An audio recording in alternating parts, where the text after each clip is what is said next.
Kisah seorang hunter dengan julukan paling lemah kini memasuki babak baru. Berkat kekuatan dari sebuah sistem misterius, membuatnya kini memiliki kekuatan yang overpower. Video ini merupakan kelanjutan cerita dari part sebelumnya. Sung Jinwoo kini sedang melakukan misi untuk mengumpulkan 10.000 jiwa iblis. Jinwoo dihadapkan dengan bos iblis di lantai ini bersama pasukannya.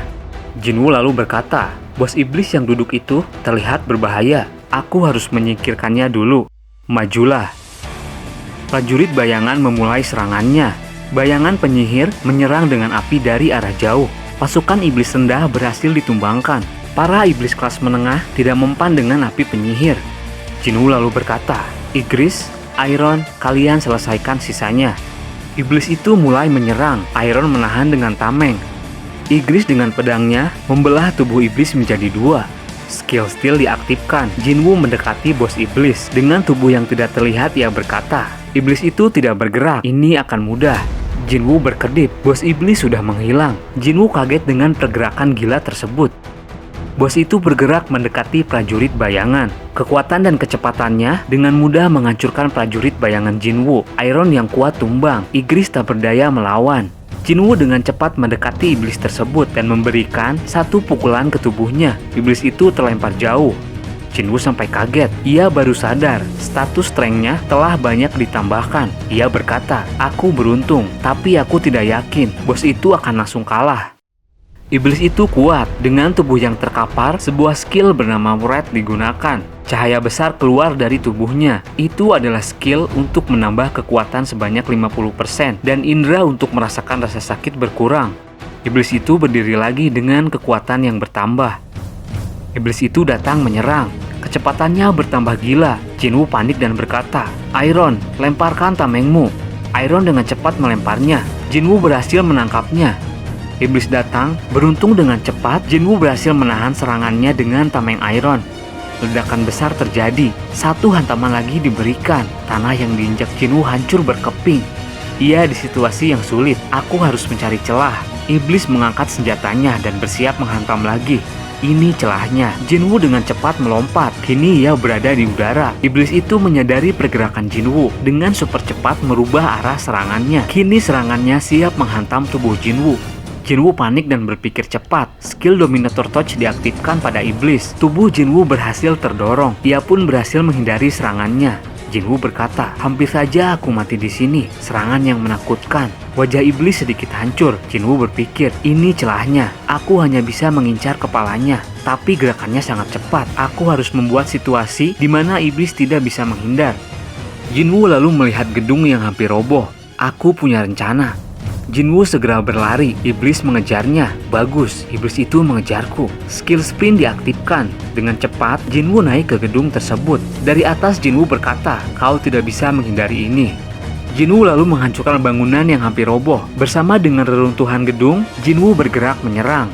Iblis itu tak bisa menghindarinya. Satu tebasan dengan daggernya berhasil melukai iblis. Iblis makin murka. Jinwoo melompat dan menyerangnya secara bertubi-tubi. Iblis itu kini tak mampu melawan lagi dan berhasil ditumbangkan. Setelah mengalahkannya, Jinwoo mendapatkan hadiah spesial dari iblis ini. Pertama, ia mendapatkan sebuah item bernama Demon Monarch Earring, di mana itu adalah sebuah anting. Item ini bisa menambah kekuatan dan kelincahan, dan item ini merupakan satu dari 3 set Demon Monarch. Kedua, ia mendapatkan item bernama World Trees Fragment, sebuah kayu yang berasal dari pohon dunia yang di dalamnya terdapat kekuatan sihir yang tinggi.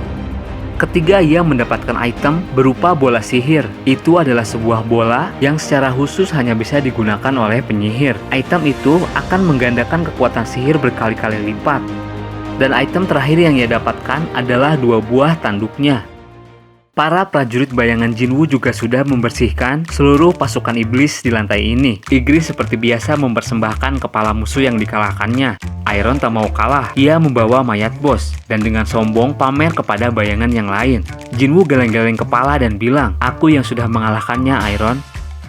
Jinwoo lalu memberi bola sihir itu pada bayangan penyihirnya. Ia berkata, "Cobalah tembak gedung itu dengan sihir api menggunakan bola ini." sebuah bola api berukuran besar dihasilkan. Ledakan yang besar berhasil menghancurkan gedung itu hingga berkeping. Jinwoo terkesan dan berkata, item ini bisa membuat pengguna sihir menjadi gila. Di sisi lain, Ah-han bersama Hae-jin semakin gencar untuk merekrut Jinwoo. Mereka berdua mendatangi kediamannya, tapi sayang, mereka tak berhasil bertemu dengan Jinwoo. Salah satu tetangganya bilang, saya kurang tahu, tapi akhir-akhir ini saya belum melihatnya lagi. Hae-jin juga berkata, aku sudah tahu ini dari Song-i. Aku sering berkomunikasi dengannya. Song-i dapat berita dari adiknya Jinwoo kalau Jinwoo pergi bersama temannya, tapi aku tidak tahu akan berhari-hari. Ah-han menjawab, aku ini seorang pengawas hunter. Aku mempunyai akses untuk melacak para hunter. Dan menurut pelacakan, Jinwoo terakhir kali terlihat berada di kota. Tidak ada juga tanda keluar negeri atau berbelanja. Ini aneh. Aku benar-benar penasaran, kemana dia sebenarnya? Sekarang, kita masuk kembali ke situasi di Amerika. Di ruang penyidikan, sosok misterius bernama Sung Il-hwan sekarang sudah duduk di meja penyidik bersama Dong-su. Dengan sombong, Dong-su berkata, hebat, ada monster yang bisa berbicara bahasa manusia, dan kau juga orang Korea. Aku sudah bilang, aku ini manusia. Kalau kau tidak percaya, kita bisa tes DNA. Tetap saja, kami harus mengawasimu. Kau bisa saja monster yang menyamar menjadi manusia. Kalau kau mau bekerja sama, ini akan menguntungkanmu. Sekarang nasibmu ada padaku. Aku bisa menentukan kau itu seorang hunter atau monster. Jawab saja pertanyaanku. Apa kau sudah mati di dalam dungeon atau bertahan hidup selama 10 tahun? Ataukah kau ini seorang mayat hidup? Aku ini manusia. Dong-su kembali bertanya, apakah bisa seseorang yang mati di dalam dungeon bisa hidup kembali seperti dirimu? Dalam hatinya Dong-su bilang, kalau bisa, kakakku juga mungkin bisa hidup lagi. Tuan Sung berkata, tidak mungkin yang mati bisa hidup kembali. Sekarang, aku juga akan bertanya satu hal kepadamu. Dengan arogan Dong-su menjawab, akulah yang berhak bertanya, kau diam saja. Tuan Sung melanjutkan perkataannya, dengarkan aku sekarang. Dungeon, gate, monster, semua itu hanyalah awal dari perang yang sesungguhnya. Di antara mereka ada bencana terhebat yang baru saja terbangun dari tidurnya. Tujuanku sekarang untuk menghentikan bencana tersebut. Apa yang kau maksud dengan bencana itu? Aku tidak bisa menjawabnya. Dong-su terkesan meledek. Manusia yang datang untuk menghentikan bencana, tapi tidak bisa memberitahu bencana yang dimaksud. Kalaupun itu benar terjadi, akan mudah jika semua hunter bekerja sama. Tuan Sung menjawab, jumlah tidak bisa menandinginya. Pasukan manusia hanya akan menjadi bidak jika melawan. Kau yang lumayan kuat seharusnya sudah tahu masalah ini. Dong-su ngegas, apa yang kau bilang dengan lumayan? Berani-beraninya kau meremehkanku. Sudahlah, tidak ada gunanya lagi berurusan dengan orang sepertimu. Sekarang aku akan memeriksa profilmu. Dong-su melihat profilnya. Namamu Sung Il-hwan. Pada zamanmu kau hebat juga sebagai seorang hunter. Kau kuat. Istrimu bernama Park Kyun-hee. Kau mempunyai 2 orang anak. Dong-su kaget melihat nama yang tertulis. Ia lalu bertanya, siapa nama anakmu? Putriku bernama Jin-ah dan putraku bernama Sung Jinwoo. Dong-su tersenyum. Aura kekuatannya dikeluarkan. Dalam hatinya Dong-su berkata, ini kesempatan kedua yang diberikan Tuhan. Tuan Sung heran dan berkata, apa-apaan ini? Baiklah, aku sudah memutuskan kamu adalah seorang monster. Dong-su memfitnah Tuan Sung. Ia teringat urusan pribadinya dengan Jinwoo. Akan kukatakan sesuatu. Aku sudah tahu dengan baik keadaan anakmu. Anakmu sekarang telah mati. Sontak Tuan Sung kaget. Mereka kini saling menatap dan mengeluarkan aura kekuatan masing-masing. Kita kembali ke perjalanan Sung Jinwoo. Setelah melewati beberapa lantai selama berhari-hari, kini ia tiba di lantai 75. Area kali ini adalah sebuah kuburan yang merupakan daerah kekuasaan dari pasukan mayat hidup. Sekarang di hadapan Jinwoo sudah siap menyerang pasukan mayat hidup yang berjumlah ratusan. Seorang bos iblis bertipe penyihir memimpin pasukan mayat hidup ini. Iblis itu bernama Metus. Iblis ini seorang necromancer. Para pasukan mayat hidup mulai menyerang. Di sana Jinwoo berkata, Igris, Iron, buatlah aku sebuah jalan. Igris dan Iron maju memimpin prajurit bayangan yang lain. Igris menyerang secara brutal. Iron tak terkalahkan. Prajurit bayangan lain semakin kuat dan dengan mudah ratusan mayat hidup bisa ditumbangkan. Jinwoo kini berdiri tepat di atas bos iblis. Ia berkata, Kau pasti terkejut melihat kekuatan pasukanku. Kau hebat, bisa mengendalikan pasukan dengan jumlah banyak. Tapi kekuatan prajuritku di level yang berbeda dengan pasukanmu. Iblis itu terlihat kesal dan tak percaya dengan semua ini. Jinwoo dengan cepat menyerang. Beberapa sayatan daggernya dengan mudah menumbangkan iblis tersebut. Pesan dari sistem muncul. Metus berhasil dikalahkan. Sebuah item lalu didapatkan Jinwoo setelah mengalahkan iblis ini. Pertama, ia mendapatkan sebuah item bernama Demon Monarch Necklace, di mana itu adalah sebuah kalung. Efek dari item ini bisa menambah kekuatan dan kepintaran. Item ini juga merupakan salah satu bagian dari 3 set Demon Monarch, dan kini Jinwoo sudah mendapatkan 2 bagian dari 3. Jinwoo berkata, 1 bagian lagi, aku akan sempurna menggunakannya. Efek dari set ini sangat gila. Levelku bisa bertambah 5 jika memakainya. Item kedua yang ia dapatkan bernama Springwater of the Echoing Forest. Item ini merupakan sebuah bahan sihir. Jinwoo sekarang tengah duduk di tumpukan mayat hidup. Ia berkata, kekuatan iblis Metus luar biasa. Sihirnya mampu mengendalikan ratusan makhluk panggilan. Tapi sayang, aku tidak bisa mengekstraknya. Aku tidak tahu alasannya, tapi skill extraction tidak bisa dipakai untuk mayat para iblis. Tak berselang lama pesan dari sistem muncul. Jiwa iblis yang terkumpul adalah 10.001. Misi telah selesai. Hadiah akan diberikan. Anda bisa memilih item. Silakan pilih item. Jinwoo berpikir dalam hatinya, senjata yang berharga miliaran pasti mempunyai kemampuan yang sangat hebat. Tapi aku bisa mendapatkan item yang hebat juga setelah menyelesaikan dungeon. Senjata yang lebih baik juga selalu aku dapatkan tanpa harus membeli di store system. Aku tidak boleh salah pilih. Aku akan memilih item yang aku butuhkan. Aku memilih Curse Random Box. Sebuah box misterius diterimanya. Ia berpikir lagi, saat aku menggandakan misi harian dulu, aku mendapat box yang berisi kunci ke istana ini. Sekarang, aku juga melebihi target jiwa iblis yang harus dikumpulkan. Mungkin isi box ini akan sama. Dan benar, Jinwoo mendapatkan sebuah kunci lagi. Anehnya tidak ada deskripsi pada kunci kali ini. Jinwoo bertanya-tanya dalam hati, aku belum pernah melihat item tanpa deskripsi. Aku akan mengetahuinya nanti.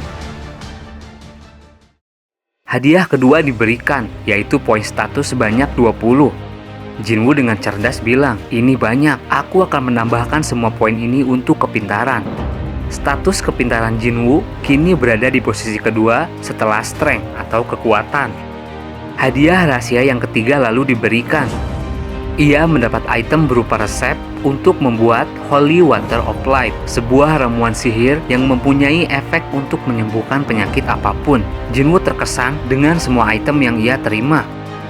Sekarang Jinwoo sudah mencapai batasnya. Ia lalu berkata, aku tidak bisa bertahan lebih lama lagi. Aku sudah mencapai batasku. Aku akan keluar dari dungeon. Sebuah kebakaran hebat terjadi di ruangan penyelidik di Amerika. Dongsu dan Tuan Sung sudah melakukan pertarungan. Ledakan yang besar membuat sebagian gedung hancur. Pemadam kebakaran sudah berkumpul di lokasi untuk memadamkan api. Dari reruntuhan terlihat tubuh Dongsu. Ia sudah terkapar tidak berdaya. Seorang petinggi yang berada di lokasi kaget. Ia berkata, lawan Dongsu sangat hebat. Seorang rank S seperti Dongsu bisa dikalahkan dengan mudah. Beberapa hari berlalu, Jinwoo sudah kembali dari dungeon. Sekarang, ia menjenguk ibunya di rumah sakit. Ibunya sudah tertidur selama 10 tahun, sebuah penyakit yang langka. Bahkan alat kesehatan yang canggih belum bisa membuatnya terbangun. Jinwoo terdiam. Tak lama ia ingat kembali sebuah item yang ia dapatkan kemarin. Item itu berisikan resep untuk membuat ramuan sihir yang bisa menyembuhkan penyakit apapun. Item itu bernama Holy Water of Life. Setelah meminum seluruh isi ramuan, efek penyembuhan akan terjadi. Untuk membuat ramuan ini diperlukan 3 bahan. Bahan pertama adalah Warthris Fragment, di mana Jinwoo sudah mendapatkannya setelah mengalahkan iblis Vulkan.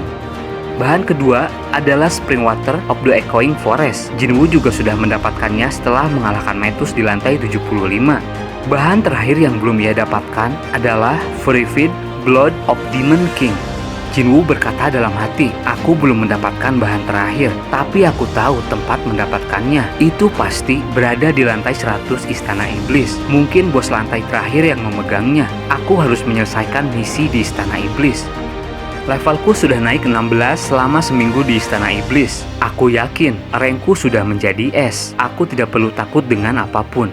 Tunggu aku, Ibu. Aku akan segera kembali. Di sebuah ruangan di Departemen Pengawas Korea, Sung Jinwoo datang untuk mengevaluasi rankingnya. Seorang petugas mengenali namanya. Tak lama, ia menelepon Yonho dan berkata, "Hunter yang kau ceritakan sekarang ada di kantor Departemen Pengawas." Yonho kaget dan berkata, "Aku akan ke sana." Di sana Jinwoo mengantri bersama hunter lainnya. Sebuah ranking bagi seorang hunter adalah sesuatu hal yang sangat berpengaruh dalam hidupnya. Bahkan untuk kebutuhan sehari-hari, hunter dengan rank rendah terkadang sulit untuk membiayai hidupnya sendiri. Seperti orang yang di dekat Jinwoo, pria ini ingin mengevaluasi ranknya. Ia berharap mendapatkan rank yang tinggi agar bisa mendapatkan pinjaman uang dan bisa hidup layak bersama anaknya. Ranking seorang hunter menentukan kehidupannya.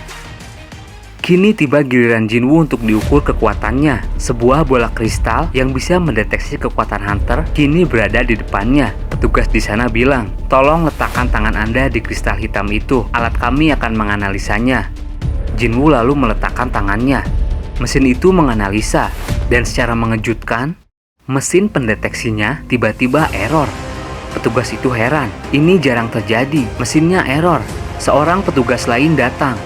Ia juga kaget melihat ini. Ia lalu berkata, "Mesin ini canggih dan baru saja diganti.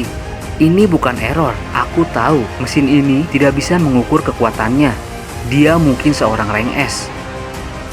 Mendengar perkataan petugas itu, suasana di dalam ruangan mendadak menjadi ramai. Di area dekat luar gedung, Jinchul terlihat sedang mengobrol dengan seseorang. Pria ini adalah seorang hunter. Di sana, mereka membahas peristiwa Gerbang Merah.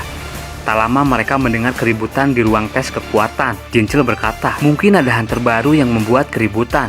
Aku akan ke sana." Pria itu juga berkata, "Aku merasakan sesuatu. Aku juga akan ke sana."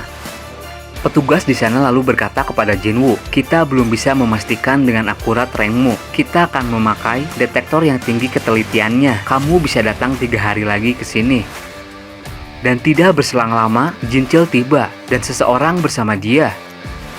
Dia adalah seorang hunter rank S. Ia adalah ketua dari Guild Hunters.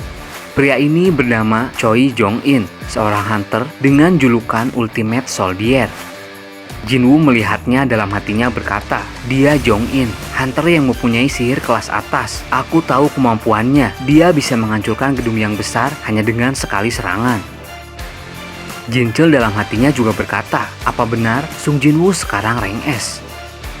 Jong-in berkata dalam hati, "Tidak mungkin aku mengabaikan keributan ini. Orang ini hunter rank S ke-10 di Korea. Aku melihat auranya. Tidak perlu alat pendeteksi lagi. Ini tidak diragukan lagi. Dia seorang rank S." Terima kasih buat kalian yang udah menonton video ini sampai habis. Dukung channel ini agar terus bisa memberikan hiburan kepada kalian. Tulis juga pendapat kalian di kolom komentar. Jangan lupa di subscribe. Mohon maaf jika ada salah-salah kata. Admin pamit dan sampai jumpa di video berikutnya.